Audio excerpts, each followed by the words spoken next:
The month of October was completely dedicated to making you the best equipped citizen, right? Understanding your biblical worldview, that's very big to us. That you know why you believe what you believe, and then how is it lived out in your lives? What do you do with what you know? And that is passionate. And every 2 years, we address this to some degree.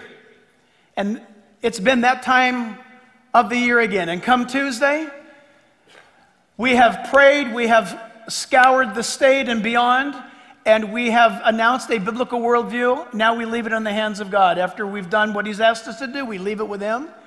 But today is you're gonna get a cherry on top of your meal. This man is a friend of mine. Many of you will recognize, hey, I think he's quoting Jack. Wrong. I've been quoting him. Whatever you can find, I think they're sold out, I'm not sure even today, but whatever you can get that has been authored by William Federer will be an absolute, galvanized, documented, footnoted truth. He is a profound historian. You're going to need to buckle up because he talks a little quick, and I wish I knew what he has forgotten. I'd be brilliant. You guys, please give a warm welcome to William Federer.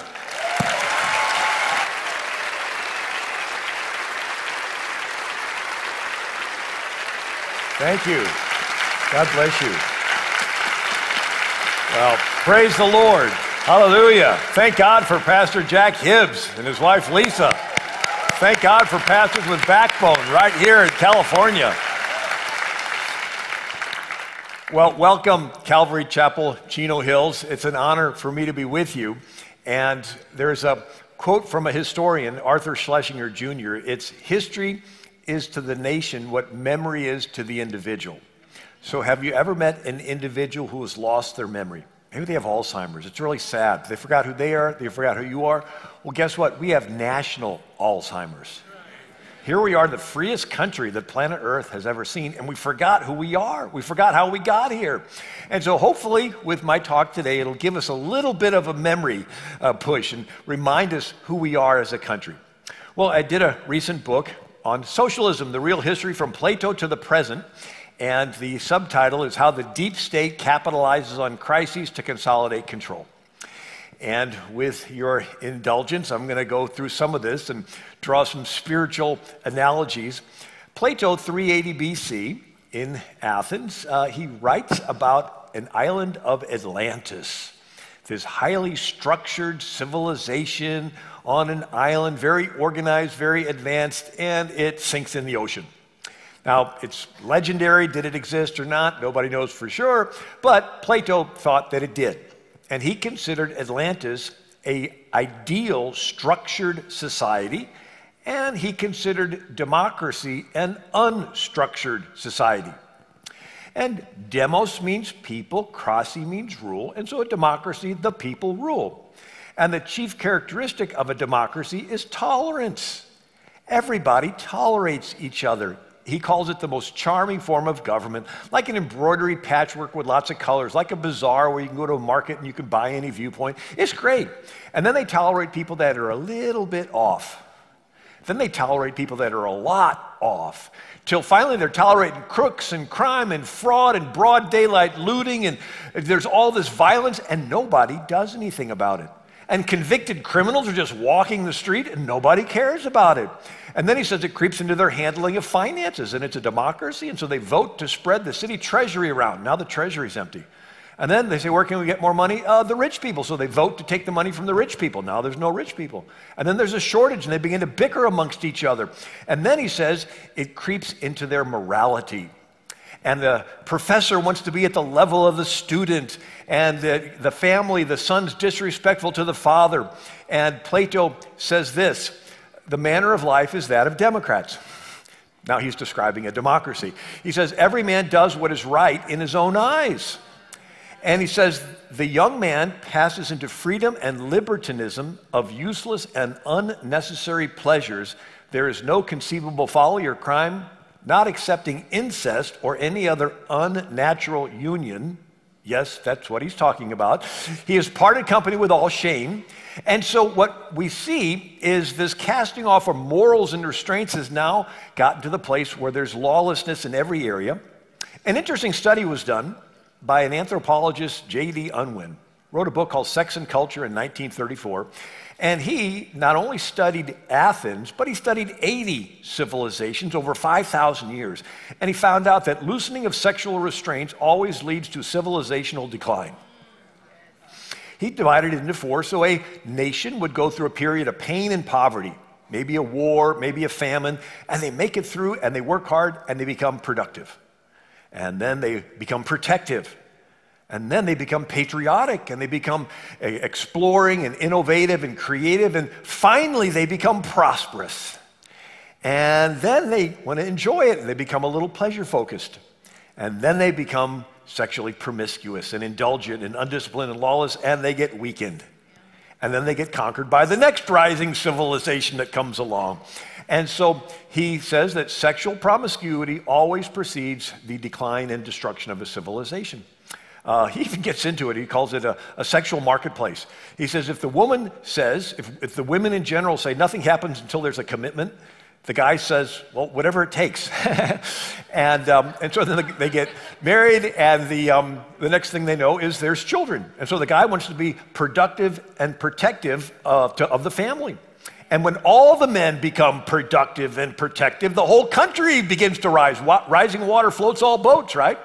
But if the women say, well, there doesn't need to be a commitment, water seeks its own level. And you'll have a bunch of guys say, well, okay, this is easy. And the guy's attention becomes pleasure-focused and sensual. And before you know it, there is not the productiveness. And then they end up focusing on selfishness. And there's fewer kids to fill the ranks of the army. And they get weakened. Anyway, so this is what Athens was experiencing. And John Adams wrote to Thomas Jefferson, have you ever found in history a single example of a nation thoroughly corrupted that was afterwards restored to virtue? And without virtue, there can be no political liberty. Will you tell me how to prevent luxury from producing effeminacy? Intoxication, extravagance, vice, or folly, no effort in favor of virtue is lost. And so Harry S. Truman writes, he says, without a firm moral foundation, freedom degenerates quickly into selfishness and anarchy. So now we have this Plato, we have this Athens democracy, and it turns into an unstructured mess. And then the people begin to look for someone to fix the mess. And a governor comes along and says, I can fix it, I just need some emergency powers. And Plato says, last of all comes the tyrant. In the early days of his power, he's full of smiles. If any are suspected of resistance to his authority, he will have a good pretext for destroying them. The protector standing up in the chariot of state with the reins in his hand, a tyrant absolute. So he first comes along posing as a protector, but then after he gets enough power, he becomes a tyrant. Having a mob entirely at his disposal, he is not restrained from shedding of blood. So it's okay to riot, you just can't have church. So Plato says a democracy is doomed to fail because it's based on the people having virtue. And if you give people a choice of giving up their life or giving up their virtue, they will always give up their virtue to save their life. Now, I contrast this in a moment with ancient Israel and their first 400 years out of Egypt. They had no king and they were a country ruled by virtue, but they had an advantage. There was a big magnet in the sky called God. So the citizens were virtuous because they were accountable to God. Athens did not have that.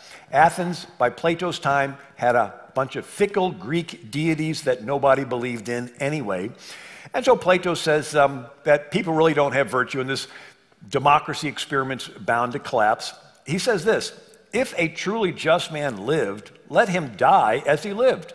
I might add that the just man will be scourged, racked, bound, and will at last be crucified.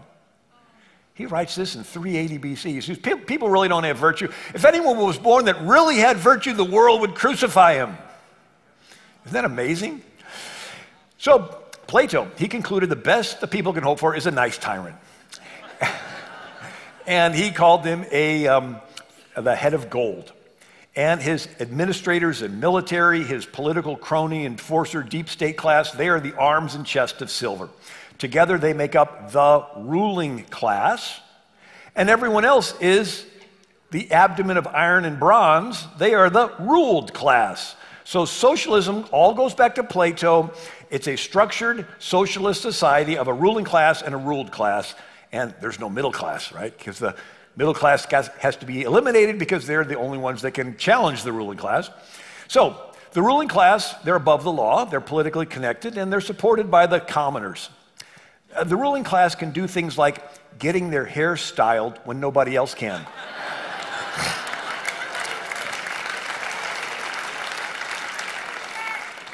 Now, the ruled class in Plato's model, they own no property, they have no families. The government decides who gets to have children, and the government takes the children away from the parents and socializes them, which is a process of getting them to give up their values and just obey and serve the ruling class. And Plato says that when the true philosopher kings are born in a state, they will set in order, structure, their own city. They will take possession of the children, who will be unaffected by the habits of their parents. These they will train in their own habits and laws, sort of a Common Core type thing. And the children are taught noble lies. He actually calls them lies. But the lies help him stay in power, and since he's the best you can hope for, he says, we want one single grand lie, which will be believed by everybody. Can you imagine the government pushing a lie? And so Plato, his structured society on the island of Atlantis, inspired someone 2,000 years later named Sir Thomas More. And so 20 years after Columbus discovers America and there are new lands discovered, and the philosophers like Sir Thomas More saying, hey, maybe we can set up a perfect society. And so Thomas More writes The Island of Utopia. The word utopia means nowhere. It's a fictitious island off the coast of South America. And the book is written as a dialogue with a traveler. The traveler's name is Hythlodaeus, which means peddler of nonsense. And so on this island of utopia, it's like Atlantis. There's a perfectly structured society, an upper ruling class, lower commoners.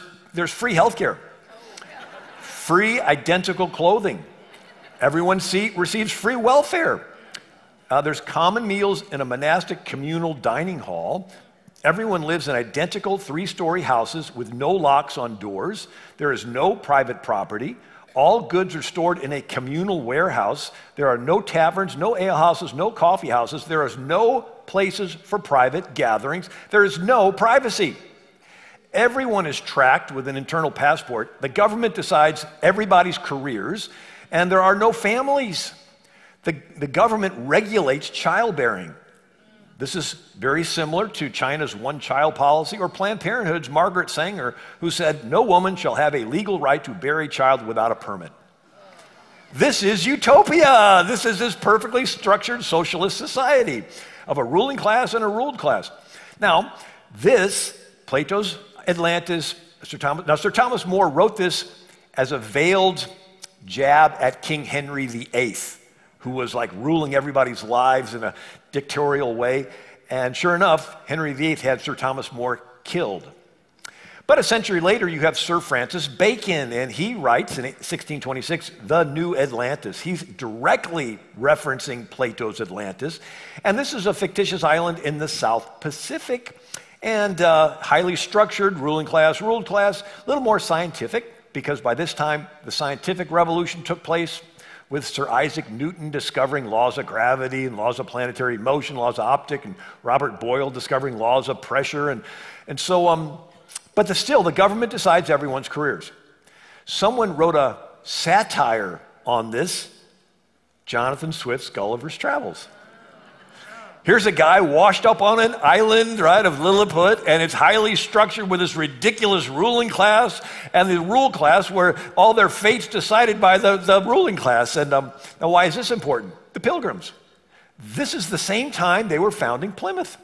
And they originally were a company colony with bylaws written by the investors that financed their boat ride. And so these investors wrote the Pilgrim Company bylaws looking back to Plato, Sir Thomas More, Sir Francis Bacon, and lo and behold, everything was owned in common. And the Pilgrims tried it and almost starved. So this is what the bylaw said. All profits and benefits that are got by trade, traffic, trucking, working, fishing, or by any other means shall remain in ye common stock. All are to have their meat, drink, and apparel and provisions out of ye common stock. So the governor of the Pilgrims is William Bradford, and he writes, the failure of that experiment of communal service, which was tried for years by good and honest men, proves the emptiness of the theory of Plato and other ancients applauded by some of latter times.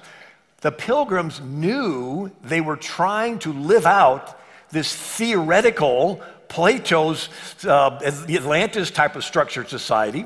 And he says, by the taking away of private property and possession of it in community would make a state happy and flourishing, as if they were wiser than God.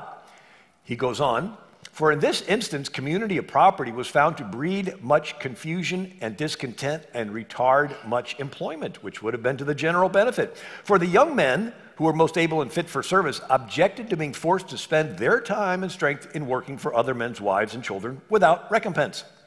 The strong man or resourceful man had no more share of food, clothes, etc., than the weak man who was not able to do a quarter of what the others could. This was thought injustice. And the aged and graver men, who were ranked and equalized in labor, food, clothes, etc., with the humbler and younger ones, thought it some indignity and disrespect. As for men's wives, who were obliged to do service for other men, such as cooking, washing their clothes, etc., they considered it a kind of slavery, and many husbands would not brook it or allow it. He goes on, let none argue that this is due to human failing rather than to this communistic plan of life in itself. I answer that God, in his wisdom, saw that another plan of life was fitter for them, so they began to consider how to raise more corn and obtain a better crop than they had done, so they might not continue to endure the misery of want, like starving through winter. At length, after much debate, the governor, with the chief among them, allowed each man to plant corn for his own household. Wow, what a novel idea. So every family was assigned a parcel of land. This was very successful. It made all hands very industrious, so that much more corn was planted than otherwise would have been by any means, and gave far better satisfaction. The women now went willingly into the field and took their little ones with them to plant corn, while before they would allege weakness and inability, and to have compelled them would have been thought great oppression. So here we have this theoretical Plato, Sir Thomas More, Sir Francis Bacon. We have the Pilgrims trying to live that out. They almost starve to death. They scrap it, and they come up with a covenant form of government. Now people say, now didn't the early church own everything in common? Well, a little different. Two things. One, voluntary versus involuntary, and church versus government. So the early church, yes, believers sold their land, but it was voluntary. And they voluntarily brought the money to the feet of who? The apostles, the church, for the church to give away. Why? Because if the church gave it, it would fulfill the mission of helping the poor, and the people would be thankful and realize that not only do Christians love them, but God loves them, and they would help one to convert, and then they would want to help the next person along the line, and this thing would multiply. They did not involuntarily be forced to sell their land and bring the money to the feet of Pilate for the Roman government to redistribute. Right? Imagine that. So, okay, you got to sell your land, you got to bring the money to the feet of Pilate. Whenever the government redistributes anything, it does it so that it can stay in power. Even in Egypt, right, the government gave grain to the poor, but it was in exchange for their lives. And so there's a confusion as to the role government's supposed to play. Did you know that God gives commands to 5 main categories? Individuals, families, business, church, and government. There are commands, among other things, for the individual to take care of the poor, right? There's to spread the gospel, but to visit the orphan and the widow, and to be generous and leave the corners of your field for the poor people to pick through. There's really no commands for the family to take care of poor strangers. The commands to the family are husbands, love your wives, and children, submit to your parents. There's really no commands for employers and employees to take care of the poor. Those commands are do an honest day's work and don't hold back the wages. There are commands for the church to take care of the poor. And historically, the church has. The church invented hospitals. Right after the 3rd century, they were doing the pilgrims would go to the Holy Land, and they were travelers, and they had arrived sick, and so they would set up a little infirmary in the cathedral, and the word hosp means traveler. And so they would take care of these travelers, and then it turned into the hospitals, and there would be whole orders of nuns and priests before the Reformation, and they would take care of them all. But there's no commands for the government to take care of the poor. The command of the government is the shortest: protect the innocent, punish the guilty. There's no command for the government to be involved in healthcare, no command for the government to be involved in education. What's happened is the government has usurped the church's role. There's a quote from Calvin Coolidge: "It does not follow that because something ought to be done, the national government ought to do it." Oh, we need to take care of the poor. Yes, but it's not the government's job to do it. Oh, we need to do this, we need to do that. Yes, but here's a quote from Gerald Ford. People say, "Why don't you expand that program and spend more federal money?" I look at them in the eye and say, do you realize that a government big enough to give us everything we want is a government big enough to take from us everything we have?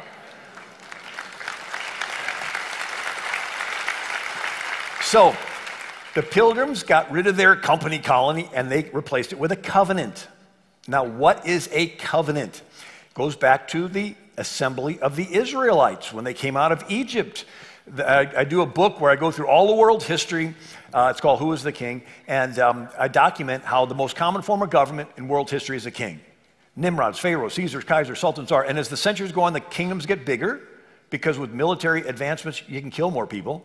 So instead of Cain killing Abel with a rock, now they can kill with a bronze weapon, or an iron weapon, or a big long phalanx spear the Greeks had, or a scimitar sword that the Muslims had, or gunpowder that the Chinese invented, or nuclear power. The weapon changes, but it's that same fallen nature of Cain killing Abel, just magnified through technology.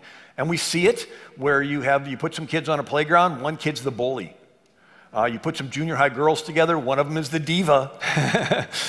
You put some people in the woods, one of them is an Indian chief. You put some people in the inner city, one of them is a gang leader. And all a king is a glorified gang leader. And so it's this top-down pyramid structure. When ancient Israel comes out of Egypt in around 1400 BC, for 400 years they do not have a king. It's a total anomaly. Here you have a nation with millions of people and there's no king. And so this was the model for the New England pastors that set up the forms of government in America that turned into our Constitution. It's a we the people. It's a covenant form of government. And so what's a covenant? It's people committed to each other, and they get the rights from God, and they're accountable to God. You're nice to everybody, not because the bylaws tell you to, but because you're accountable to God that wants you to. And so you do it voluntarily rather than the government forcibly. It's a big deal. I mean, it's the whole thing that courtship's all about, right? It's to win the woman's voluntary will, right? And so this is what is the importance. So the early church voluntarily gave the money to the church to redistribute rather than the government forcibly taking it away. They were so into this, from the Reformation 1517 to the Age of Enlightenment in the early 1600s, you have a century where the scholars in Europe were studying this period of Israel that just came out of Egypt. It's called the Hebrew Republic. They were so into it, they taught Hebrew at Yale and Harvard. This is the Yale coat of arms. Even to this day, they have Hebrew characters on there. And so in ancient Israel, instead of kings ruling through fear, it was ruled by every single person being taught the law. And so if you think of it as a spectrum of power, one side's total government, the other side's no government, right? So I do this little illustration. So everyone hold up a fist in one hand and say concentrated power, concentrated power. Fingers apart with the other hand, say separated power, separated power. Now back to the fist, concentrated power. That is world history. For most of world history, power is concentrated in the government. In the Pharaohs, Caesars, Kaisers, Sultans, Tsars, and they rule through fear top down.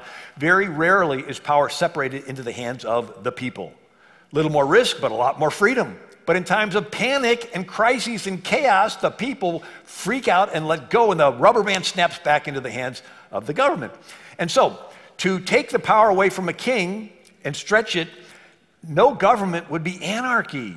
No government unless each person is taught the law. And I tried to come up with a way of illustrating this, and I came up with an iPhone illustration. So how many of you have a phone with GPS? And it tells you to turn left 50 yards ahead. Imagine a behavioral app that you can download. And in real time, it says, don't lose your temper at that person. Now, I see you looking at that on the table. Don't steal that. Be nice to this person, right? It's a behavioral. And the Levites were the computer geeks that help you to download the app. Right? So the Levite priest would say, okay, line upon line, go to Google Play, Apple Store, press this button, line upon line, precept upon precept. So everybody would download and they would have the 10 Commandments memorized. But the big question is, why would you follow it? What would motivate you to follow an internal moral? Ancient Israel had the key ingredient. There is a God who is watching everyone. He wants you to be fair. And he's going to hold you accountable in the future. So you're about to steal something. Nobody's around. You know you can get away with it, and then you think, God is watching me. He wants me to be fair. He's going to hold me accountable. Maybe I should hesitate stealing. And so it creates something in your head called a conscience. If everybody in the country really, truly believed this, you could maintain complete order with no police, maximum liberty. Now, God knew that the children of Israel would break the law, and rather than them walking around forever with a guilty conscience, he had once a year the Day of Atonement, and they would have a sacrifice, right? So they would have these two animals. One they would kill, and they would bring the blood into the Holy of Holies and sprinkle it on the mercy seat. The blood actually changed it from a judgment seat into a mercy seat. If you were to approach without the blood, you would be approaching the judgment seat of God. But the blood shows that the judgment for breaking the sin was put on this animal, and so now you're approaching the mercy seat. And the other animal, right, in the Yom Kippur, Day of Atonement, high priest would put his hands and confess the sins of the nation over the animal, and then lead it by the hand of a young man out into the wilderness and let it go so it'll never be seen again. It's symbolic of Jesus. That Jesus is our sacrifice. He's our Day of Atonement. He shed his blood, right, and put it on the mercy seat. And so far as the east is from the west, so far as he removed us from our transgressions. That all of our sins are thrown in the depths of the sea, never to be remembered again. So God is a just God. He has to judge every sin, but he's a loving God in that he provided the lamb to take the judgment for the sin. I love the story of Abraham taking Isaac to the top of Mount Moriah, and Isaac says, Dad, we have the wood for the sacrifice, and we have the little clay pot with the coals of the fire for the sacrifice, but where is the sacrifice? And Abraham said, Son, God will provide himself a sacrifice. And there's two ways to read it. God will provide a ram on the top of the hill, but the other way is God will provide himself as the sacrifice. And that's what he did. Jesus, the Son of God, the only begotten Son of God, became man, became the Lamb of God, took the judgment for all of our sins, and then rose from the dead so that we would know that he is who he said he was. And so this way, God could still be the just God and judge every sin, but he's the loving God, and he provided the Lamb to take the judgment for the sin. People say, I don't need Jesus. Like, dude, don't you understand? God is a just God. He has to judge every sin you've ever done, because if he does not judge your sin, in law, silence equals consent. Right? So remember the wedding ceremonies? The pastor says, anybody against this wedding, speak now or forever hold your peace. If you're sitting there silent, holding your peace, your silence is giving consent to the wedding. So if sins are happening and God is silent, his silence would be interpreted as him giving consent to the sin. And if God gives consent to sin, he's no longer a just God. He denies himself. And guess what? God cannot deny himself, so he will judge every sin. So the person that says, I don't need Jesus, like, dude, God has to judge every sin you've ever done, because if he doesn't judge it, he's giving consent to it. If he gives consent, he's no longer a just God. He denies himself, and he's not going to deny himself, so judgment's coming.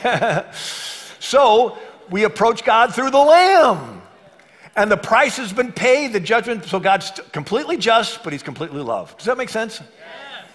Anyway, so all the sacrifices in the Old Testament are foreshadowing Jesus, and so that the children of Israel could have a clear conscience again. So their sins are forgiven for the whole year, and so they can start the next year off with a clean conscience. And Ronald Reagan said, without God, there's no virtue, because there's no prompting of the conscience. So if you get rid of this God, all you got is a bunch of rules that some old men made up. Why follow them? Some will, as long as it's socially acceptable.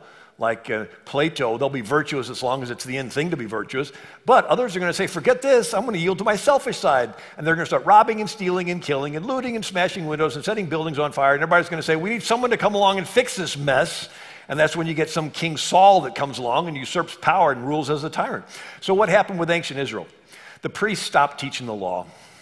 So here's Eli, the high priest. His own sons are sleeping with women in the very tent where the Ark of the Covenant is. And then you have another Levite with a silver graven image in the house of a guy named Micah. The tribe of Dan comes along and takes the graven image and takes this Levite and says, come along with us and be a priest to our whole tribe. And you're reading the story, scratching your head thinking, what's this Levite doing with a graven image? Isn't that one of the commandments? You're not supposed to have them? So the Levites had stopped teaching the law. And then there's a terrible story of a Levite with a concubine. The law says the Levite is to marry a virgin of his own tribe. Here he is with a woman he's not even married to, so he's not following the law. And they're in a house surrounded by sodomites. Something about that behavior that appears at the last stages of a people ruling themselves. This casting off of moral restraint, this sexual promiscuity that always precedes the decline and destruction of a civilization. And so they raped the poor girl to death. By the time you're grossed out by the story, you read this line, every man did that which was right in their own eyes. It's the exact same words that Plato said 600 years later. And so when everybody did what's right in their own eyes, it turns into this unstructured chaos. And out of that chaos, they end up getting King Saul. And Samuel cries, and the Lord said, they have not rejected thee, but they have rejected me, that I should not reign over them. So God's original plan for Israel was to not have a king, have everybody be taught the law, everybody be blessed and so forth. So they get a king named Saul, and he rules as a tyrant. And his son became friends with David, and he turns to his soldiers, and he goes, you soldiers don't care about little old me. And the one, Doeg the Edomite, says, King, I care. I saw David go to this town. The priests there gave him some bread and the sword of Goliath that was stored there. Saul says, bring those men to me. He turns to his soldiers and says, kill them. The soldiers hesitate. Doeg the Edomite goes out there and kills them all. What just happened? The soldiers had been operating under the old system where every person is personally accountable to God to follow the law. The law says you need 2 or more witnesses before you condemn someone to death. There's only one, Doeg. So they're hesitating. They're saying, okay, you're telling me to kill, but there's only one witness, supposed to be 2, and I'm accountable to God. They still have a conscience. Doeg says, King, I'm going to surrender my conscience to you. You tell me to kill, I'll kill. You tell me to kill the baby in the womb, I'll kill it. You tell me there's no more male and female, fine. You tell me it's awful. Whatever you tell me, government, whatever the governor tells me to believe, I'll just throw away my beliefs. Just do whatever the governor says. And anyway.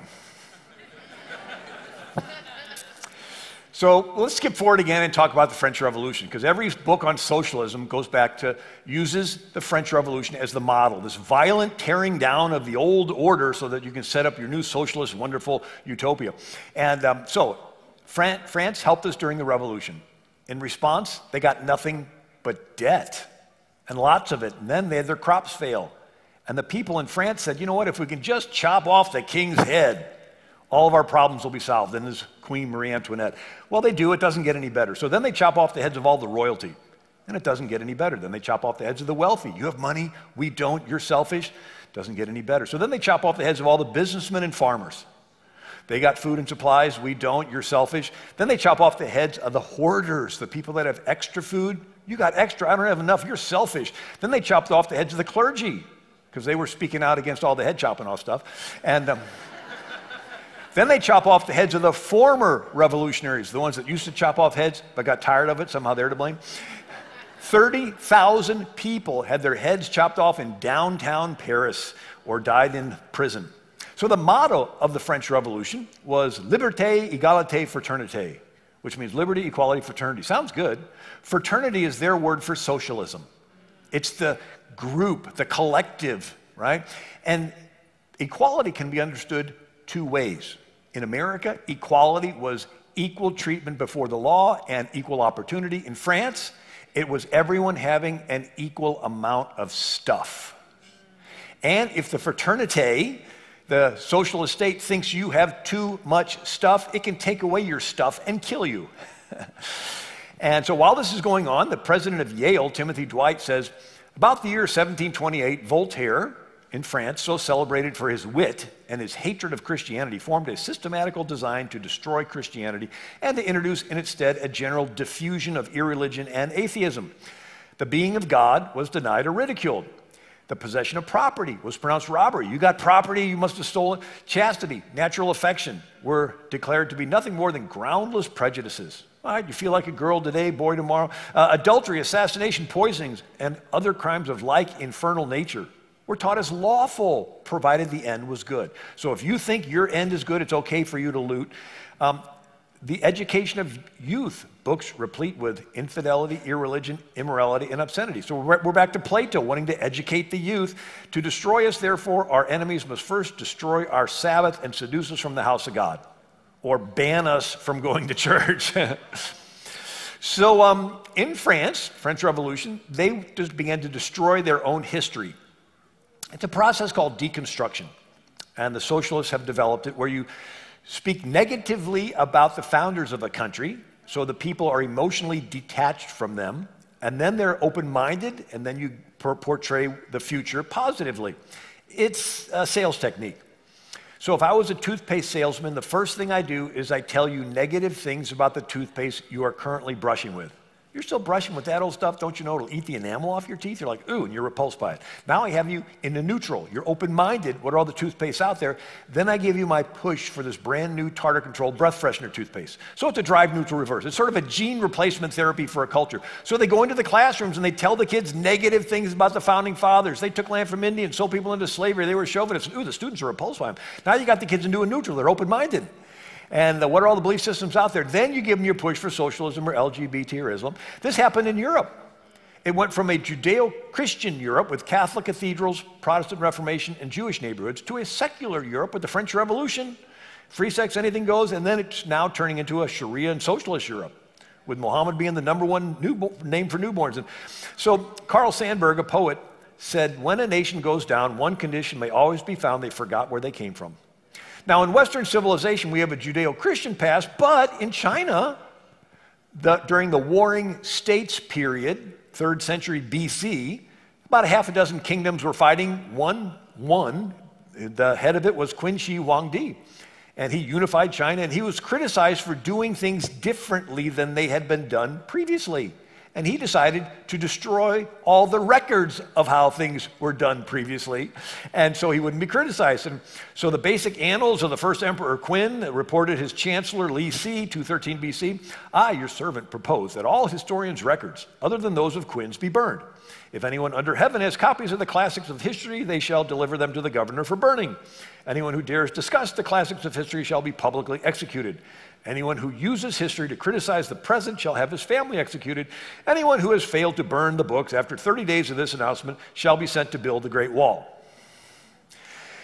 And so this model in China of this emperor destroying all the past was later followed by Mao Zedong in China.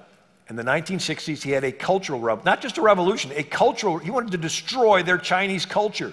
He destroyed the oldest Buddhist temple in China. He destroyed the great gates of Beijing. Why? Because he wanted to get rid of the past so people would detach from it, so he could brainwash the country into this People's Republic of China. And then Pol Pot did the same thing in Cambodia. And so the communist Khmer Rouge, he killed anybody that wore glasses. He said if you wore glasses, you could read. If you read the history, he made 1975 the New Year zero. He said anything prior to 1975 was irrelevant, right? And Islamists do this. So when the Sharia Muslims conquered Alexandria, Egypt, they destroyed the oldest library in the world. And anyway, so we're seeing this happen with the 619 Project and the Howard Zinn's People's History of the United States. Everybody that had anything to do with America's founding was bad, bad, bad. Why? So the kids will depart from it so they can push them into their socialist future. So the French Revolution did this. They tore down the statue of good King Henry IV. Back in the 1500s, he tried to patch up the Protestants and the Catholics. They tore it down. And then they destroyed religious monuments. They desecrated graves, closed the churches, prohibited religious meetings, banned Christian schools, and crosses were considered offensive. And Robespierre, who was the head of their Homeland Security, their Committee on Public Safety, he gave a talk on terror justified, that it's okay for the government to terrorize and behead thousands of people because it'll scare everybody else to give up their values and just embrace the new secular government. And so priests and ministers and those who harbored them were executed on sight, very similar to what happened in Mexico in 1917 with President Calles. And then they send their French secular army to the Vendée, a rural area, and killed 300,000 men, women, and children, considered the first modern genocide. And Robespierre put a prostitute in Notre Dame Cathedral, covered her with a sheet, and said, this is the goddess of reason, let's worship her. And for a dozen years, they ruled France until Napoleon, but they made 1792 the new year one. Like our Constitution goes back to the year of the Lord. They didn't want to go back to the Lord, so they didn't like a 7-day week because it went back to the Bible, so they came up with a 10-day week called a decade week. Each day had 10 hours, each hour 100 minutes, each minute 100 seconds. They said 10 was the number of man because you count on 10 fingers, and so they made every measurement in France divisible by 10. They called it the metric system. Maybe that's why I never really liked the metric system. So now that there's no God, who decides who's right and wrong? The state, the fraternity, the mob.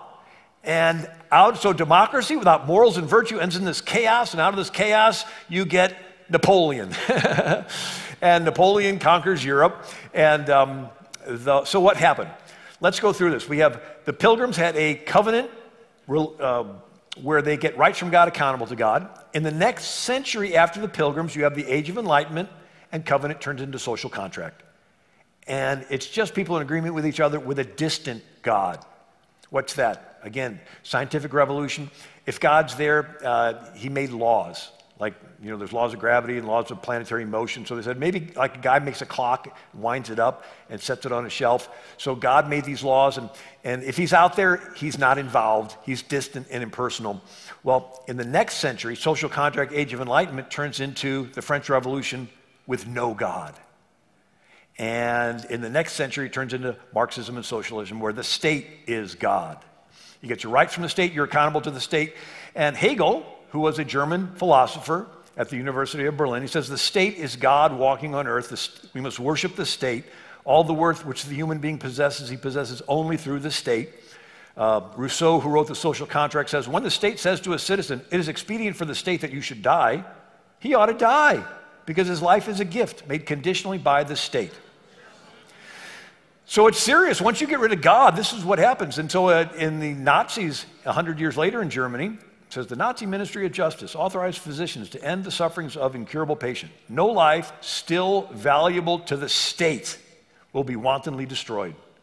And then we got Pol Pot in Cambodia. He said, to keep you is no benefit, to destroy you is no loss. Right? So we go from Pilgrim covenant under God, Age of Enlightenment, social contract with a distant God, French Revolution, social contract with no God, to socialism where the state is God. And so Hegel said the state recognizes no authority but its own. It acknowledges no abstract rules of good and bad, like the Ten Commandments. In other words, it's just a power grab by the state. There's no God, it's just a power grab, and if you help the state to grab more power, the state thinks your life is valuable. And if you challenge the state's power, the state will use its state power to kill you. That's what. So President Eisenhower said, in many lands, the state claims to be the author of human rights. If the state gives rights, it can and inevitably will take away those rights. The Founding Fathers had to refer to the Creator in order to make their revolutionary experiment make sense. It was because all men are endowed by their Creator with certain inalienable rights that men could dare to be free. So in other words, do your rights come from the government or from a source higher than the government? Our founders said the rights come from a Creator, and the government's job is to protect our Creator-given rights. But if there is no Creator, your rights come from the government. And what the government giveth, the government can taketh awayeth. Now, since we talked about this natural phenomenon of democracy without morals and virtue turns into sexual promiscuity, turns into chaos, and out of that chaos a tyrant arises, guess what? There's some ambitious politicians that said, let's speed it along by intentionally creating and capitalizing on crises. And so the Bible says, behold how good and pleasant it is for brethren to dwell in unity, but their model is Proverbs, where it says 6 things the Lord hates. The last is he that soweth discord amongst the brethren. There's a Bible story of Gideon had an illegitimate son, Abimelech, and he sowed discord in the town of Shechem, and he took 70 pieces of silver out of the temple of Baal-berith to hire vain and worthless persons like rioters to follow him, and they went and slew all of his brethren and then made Abimelech king. So he sowed this discord, and out of that discord, he usurped power and became king. And anyway, so now Italy, let's look at another example. 500 years ago, Italy was a bunch of city-states, and they always fought. And a guy named Machiavelli thought if one prince could control all these city-states, it would end the infighting. So he writes a book where he advocates the ends justifies the means. The end of one prince controlling all of Italy is such a good end, because it'll stop the infighting, that any means necessary to get there is justified. Lie, cheat, steal. So if a prince conquers a city, the people would hate him. But if the prince pays criminals, lets them out of jail, and sends them out there to create discord and create chaos, the people will panic, and they'll want the prince to come in and restore order. And the prince will get rid of the very people he bribed. Nobody would know the better for it, and they'd praise the prince as a hero. Right? And so it's called Machiavellianism, where you create or capitalize on a crisis to consolidate control. And you know it better as a recent phrase, you never want a serious crisis to go to waste. It's an opportunity to do those things that you thought you could not do before. So in other words, you and I see a crisis, our response is, how can we help people through it? Ambitious politicians see a crisis, they say, hey, this is an opportunity for me to usurp power in this crisis, right? And anyway. So Hegel, a German, turns this ends justifies the means into an equation. You know how Germans like to do that? And so he makes it into a triangle. Hegelian dialectics, thesis, antithesis, synthesis. Sounds complicated, but it's not. In other words, you start off with the status quo, you create a problem that's real bad, and everybody's happy to settle for your answer that's half as bad. And then that becomes the new starting point. You create another problem that's real bad, and everybody's happy to settle for your answer that's half as bad. Then you create another problem that's real bad, and everybody's happy to settle for your answer that's half as bad. You keep doing this until the individuals give up all their freedoms, and it's all usurped by the state. It's this creating or capitalizing on crises to consolidate control. And so who was a student at the University of Berlin but Karl Marx? He was a member of the young Hegelians. And so Karl Marx says, how do you create an antithesis, a real bad crisis? You send in agitators, agent provocateurs, community organizers, labor organizers. Their job is to find people with grievances, stir them up to riot, and when it gets really bad, everyone will panic and give up their freedoms. And so he'd organize the proletariat against the bourgeois, which is the working class against the business owners. They'd organize the poor against the rich, blacks against the whites, Catholics against the Protestants, Muslims against the Christians, Hutus against the Tutsis in the Congo and Rwanda. They really don't care who the two sides are, and they really don't care what the issues are. Their goal is a destabilizing crisis that sows discord, confusion, chaos, and out of that people will panic and they'll let some tyrant king usurp power. And so this began to come to the United States with a guy named Eugene Debs. There was the Pullman Railroad Car Company in Chicago, and they had a drop in sales, and so he organized the workers to riot. And they destroyed $80 million worth of railroad cars in 27 different states, right? He created this chaos, right, because he wanted to usher in his social. He ended up starting the Socialist Party of America. And he ran for president 5 times. One time he ran for president from prison. And in 1920, he branches off the Communist Party USA, which runs candidates for president. And Lenin said socialism is simply a transition phase to communism. And so the communists ran candidates, but when Franklin Roosevelt made a treaty with Stalin during World War II, the Communist Party USA said, why should we run a candidate of our own? From now on, let's just back the Democrat candidates. And so now we look at Germany. In the 1930s, Germany was a republic, the Weimar Republic, and they had somebody start a socialist party. It was called the National Socialist Workers' Party. You know it better as Nazi. And the head of it was Hitler. And so he had a violent group called Brown Shirts, nicknamed Sturmabteilung, which means stormtroopers, and they would storm into the meetings of Hitler's opponents. They were sort of like a BLM, Antifa type, and they would lock arms and block access to buildings. Could you imagine people blocking arms and blocking things? And then they went into the cities and they smashed windows and set on fire and looted over 7,000 Jewish stores in the night of broken glass. And then their their downtown got caught on fire.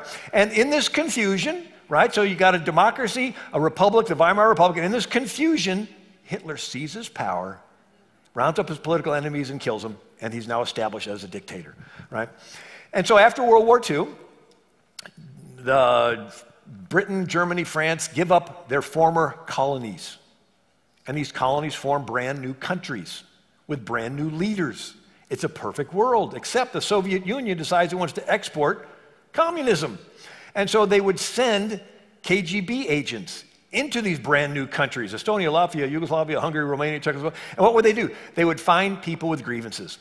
Ethnically, maybe, Croats and Serbs and Bosnians, or religiously, Orthodox and Sunnis and Shias, or ethnically or economically, it didn't matter. And they would break them into victims and oppressors, haves and have-nots. And then they would stage protests that they would escalate into riots, and then they would have co-opt the media with bribes and threats to blame the leader of the country for all the problems. They would even release false polling data prior to an election to show the popular leader is unpopular, so nobody would challenge the voter fraud.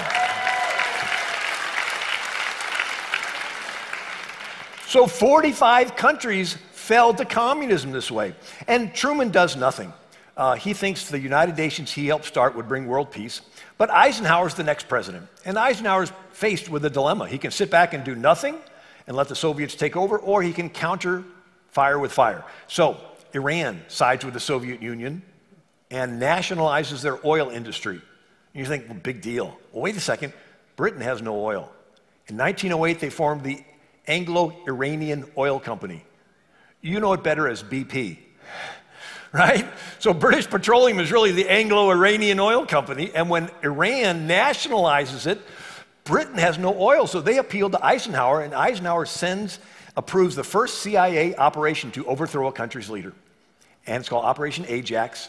The CIA agent on the ground is Kermit Roosevelt Jr., the grandson of Teddy Roosevelt. He goes over to Tehran, does the same thing. He recruits gangsters and mobsters and radical imams, and they stage protests, and they attack mosques, and they co-opt the media with bribes and threats to blame the leader with all the problems. And when the country gets panicky enough, they put the leader under house arrest, lock him away for the rest of his life where he dies, and they install the Shah, who loved America because we put him in.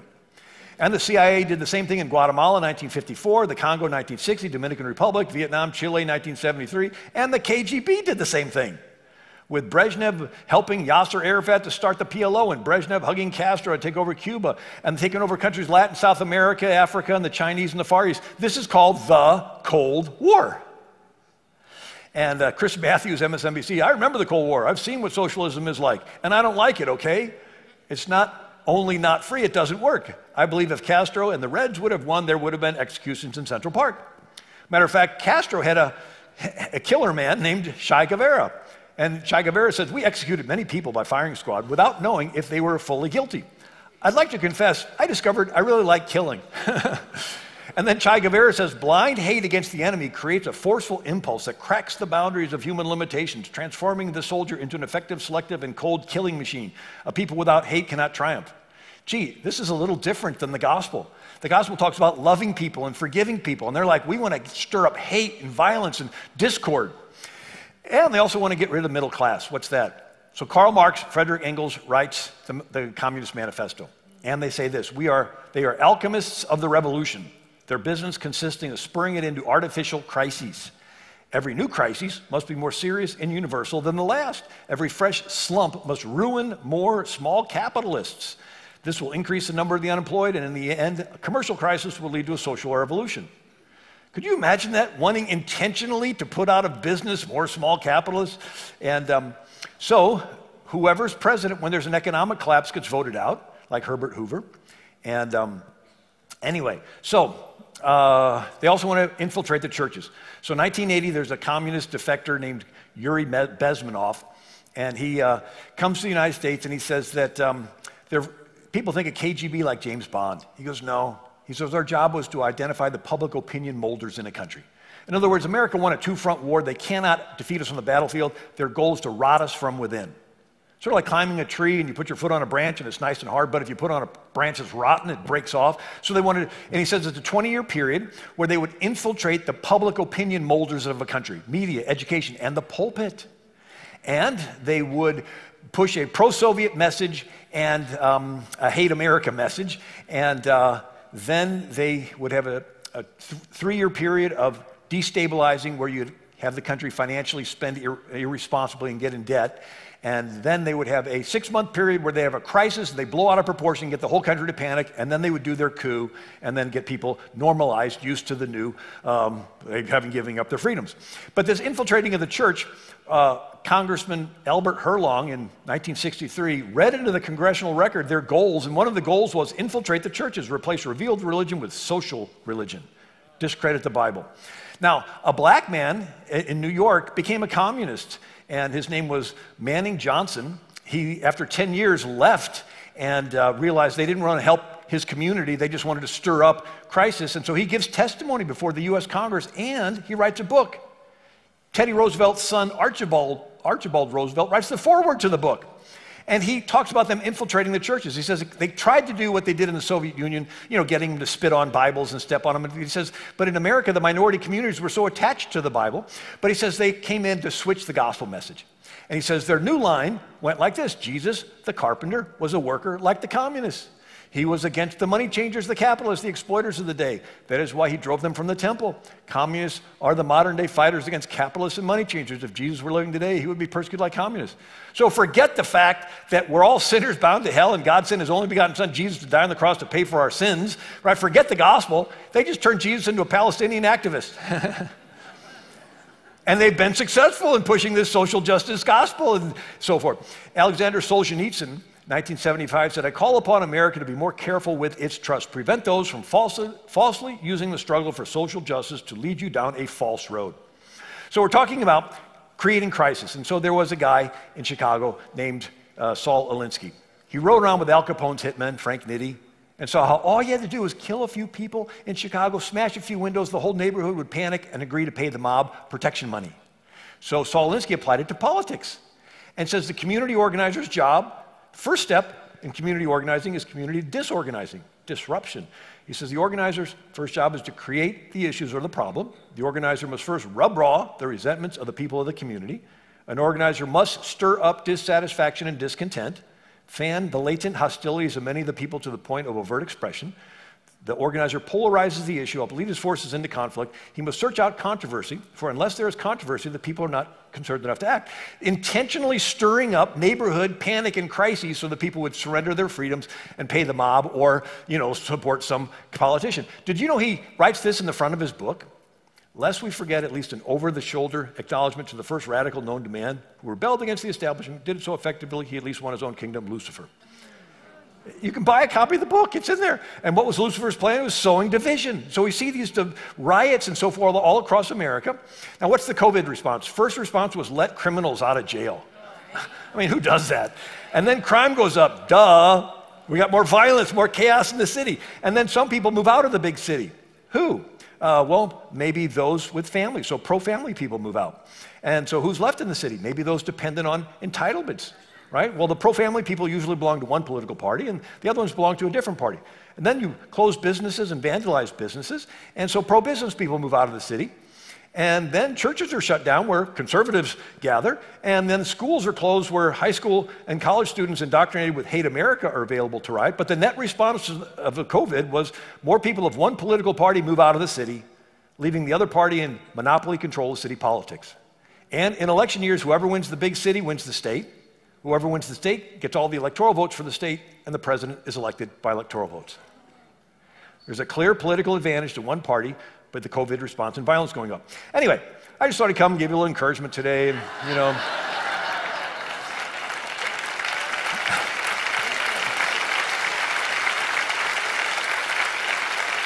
So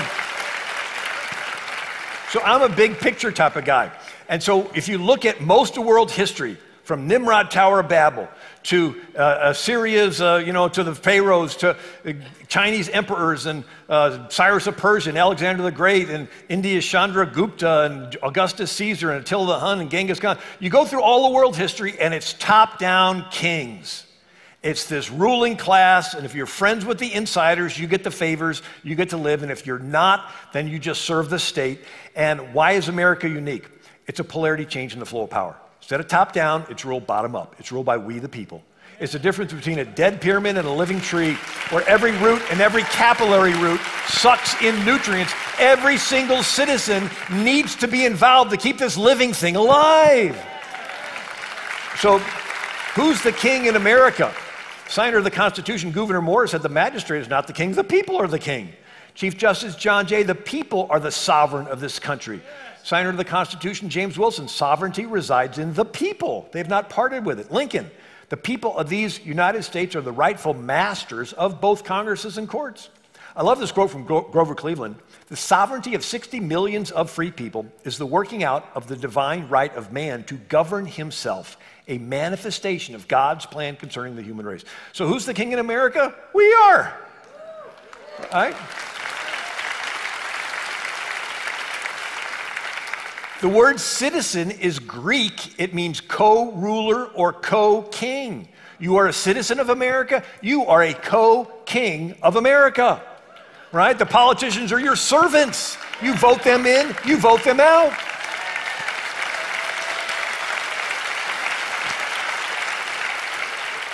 James Wilson said every citizen forms a part of the sovereign power he possesses a vote. Not to vote is to abdicate the throne. Well, what about Romans 13? Every person must submit to the governing authorities. Well, in America, who's the ultimate governing authority? It's we, the people. Right? You hire the politicians. You don't. Now, imagine visiting a king. Maybe in the Old Testament, you're going through the streets of Jerusalem and you're witnessing murder, rape, crime, and you get into the king's chamber and he's all worried and he looks up at you and he says, did you see all that mess coming in here? I wish someone would fix it. And you like reach over, tap him on the shoulder, say, excuse me, you're the king. This is your kingdom. I think you're the one accountable to God to fix this mess. That's like somebody in America watching TV, seeing all the terrible stuff going on, saying, I wish somebody would fix this mess. Hello, have a finger reach through the screen and tap you on the shoulder. You're the king. You're the one accountable to God to fix this mess.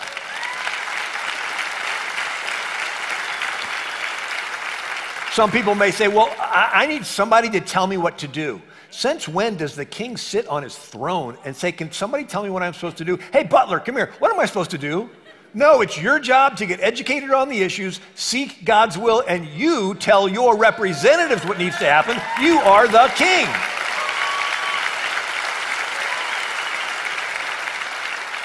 Chief Justice John Jay said, Americans are the first people whom heaven has favored with an opportunity of choosing the forms of government under which they should live. He says, your lives, your liberty, your property will be at the disposal only of your Creator and yourselves. If I were to pick one quote that shows what makes America great, it is this quote right here. Your lives, your liberty, your property are at the disposal of you and God. There's no king in between telling you where to live, who to marry, what clothes to wear, burqas, and what food you can eat, what church you can go to. No, it's just you and God. You decide what career you want to pursue and all that. You get to be in charge of your life. That's what makes America great, instead of some government dictator, socialist state determining it. Reagan put it this way: in this country of ours took place the greatest revolution that has ever taken place in the world's history. Every other revolution simply exchanged one set of rulers for another. Here, for the first time in all the thousands of years of man's relation to man, the founding fathers established the idea that you and I had within ourselves, the God-given right and ability to determine our own destiny. You get to be in charge of your life. And together, we're in charge of the country. We pledge allegiance to the flag and to the republic. A republic is where the people are king, ruling through representatives. Right? So when somebody protests the flag, what they're saying is, I don't want to be the king anymore. I protest this system where I participate in ruling myself. It's like, really? The word politics comes from the Greek word polis, which means city, like Minneapolis and Indianapolis. So politics is simply the business of the city. So in America, you get to be the king of your life and then a co-king of the country, and you have the opportunity of willingly submitting your life to Jesus, the King of Kings.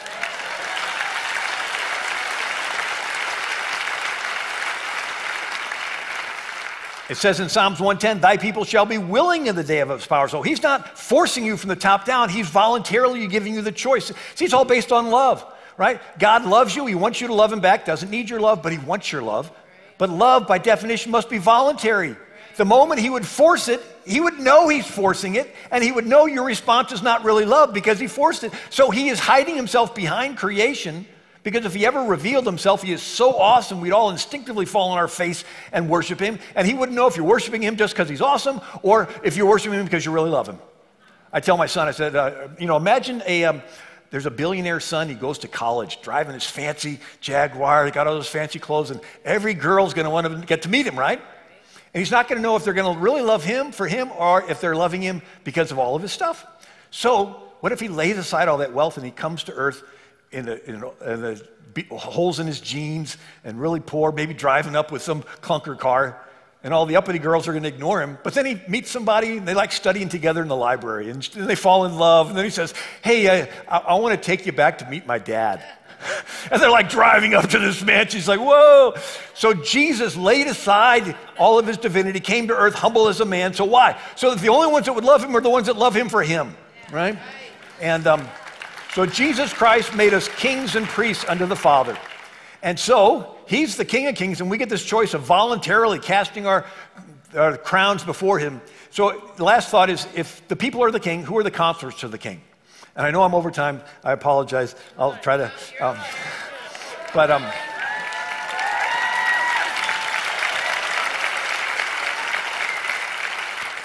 So the Roman Empire became Christian with Constantine, and at 313 AD. Now up to 379 AD, there's a Christian Roman emperor named Theodosius. He's Christian. He's going to church in Milan, Italy, and the pastor is St. Ambrose, a bishop. Could you imagine being Ambrose and having the emperor in your church on Sunday?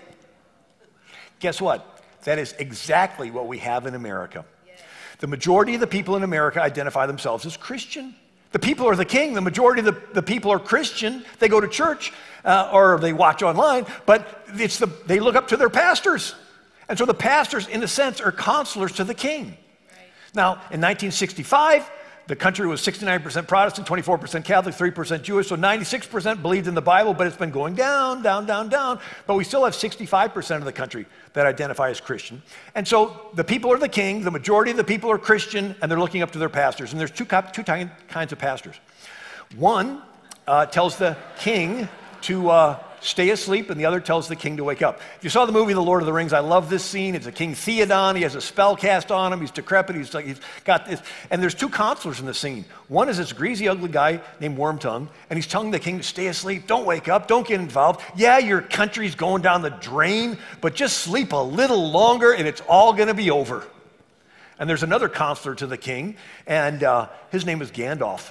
And he comes in, and he casts the devil out of the king. And right before your eyes, the king starts to wake up, and he looks around, and he says, dark have been my dreams of late. It's like, yeah, you've been out of it with this spell cast on you, all these counselors telling you to go to sleep and just worry about your own relationship with God and forget the country you're going to hand on to your kids. And so this pastor's job is to wake up the king. The king is sitting in the pew, right?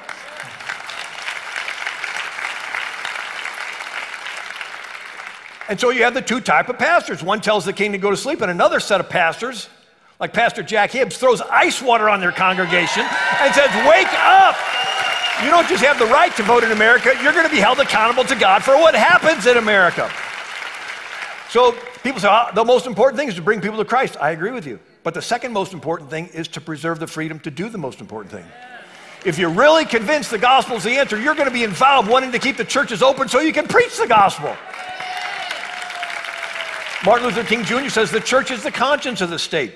So in times of crises, people turn to Christ. We're facing a crisis. There's always been crises in world history, and the crisis is an opportunity for you to show whose side you're on, right? It's sort of like you witness with your life. And so you can be part of the problem, ignore the problem, or try to bring God's love to a hurting and dying world. God loves you, and or you stand up for righteousness or defend the defenseless. We get through this crisis, there'll be another one. We get through that crisis, there'll be another one. So part of it is we want to turn things around, but the other part of it is God is looking at you to see how you respond. Right. I keep thinking of that thought where Peter denied Christ to who? Some little girl that was around the fire. I mean, he thought it was going to be this big stand in front of these important people, and it was this girl saying, hey, you were with Jesus, I saw you in there. It's like a fly around his face, like, get out of here, get out of my face. I don't know the guy, I don't know the guy. But Jesus knew that he was denying him. Right?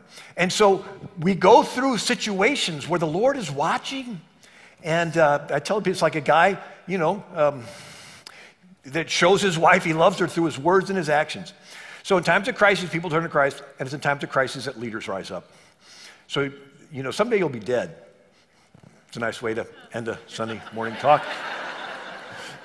But you're going to be in heaven because you believe that Jesus died on the cross to pay for all your sins. Right? And when we've been there 10,000 years, bright shining as the sun, with no less days to sing his praise than when we just begun, imagine you've been in heaven 10,000 years. You're walking the streets of gold. Maybe you meet Moses. That'd be pretty cool. And maybe Moses will invite you over to his place.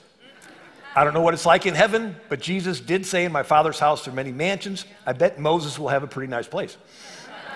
He'll probably have one of those big fireplaces where the logs don't burn up. Get it? The burning bush in the wilderness didn't burn up, and the logs in the fire. I heard one preacher say, in heaven, you'll travel as fast as you think, and I'll probably show up late. My wife will say, where were you? I said, I was thinking about something else. But imagine being there in Moses' living room, and maybe he's got a big living room like tonight. Maybe he's sitting right in front of you, and after the small talk's over, you reach over, tap him on the shoulder, say, Moses, tell us the story again. I read the book, I even saw the movie. But here you are in person. The room will get quiet, Moses will stand up, and he'll say, I was 80 years old. And Pharaoh, the most powerful military leader in the world, was threatening us. He was charging in at us with these chariots and these swords, and we were totally unarmed. And I just stood there with my staff, and I said, God, use me to deliver your people. And the waves came in and swallowed Pharaoh's chariots. We're going to say, wow. Then we're going to look around the room and see David. Say, David, tell us your story. The room will get quiet. David will stand up and he'll say, I was just a teenager. And this thug, Goliath, was mocking our God, making fun of our faith. And these grown-ups were too chicken and scared to do anything. And I said, enough of that. Took my little sling, went out there and hit him in the head, took his own sword and chopped his head off. And one by one, all these saints are going to tell their stories. It's going to be exciting. And then everyone in the room is going to look at you. Say, you, tell us your story. What did you do when it was your turn to be on earth? What were they saying about God in your country? What did you do when the whole world was against you? What did you do when it looked threatening, when they were threatening to destroy you? What did you do? And they're sitting on the edge of their seats. What are you going to say? I'd hate for any of us to be up there and for Jesus to walk in the room and to have there a big screen and him showing all kinds of great things happen, people coming to the Lord and miracles, and him saying, this is what I had planned for you to do, but you just didn't have enough faith. And you look back at your life and you see that mountain that held you back was this little anthill. The fear of man, what people were going to say. I let that little anthill keep me back from doing all this great stuff for the Lord, and you can't go back to earth and do anything else for the Lord because you're already in heaven because you believe that Jesus died on the cross to pay for all your sins. But guess what? We're still on the earth. We still have breath in our lungs.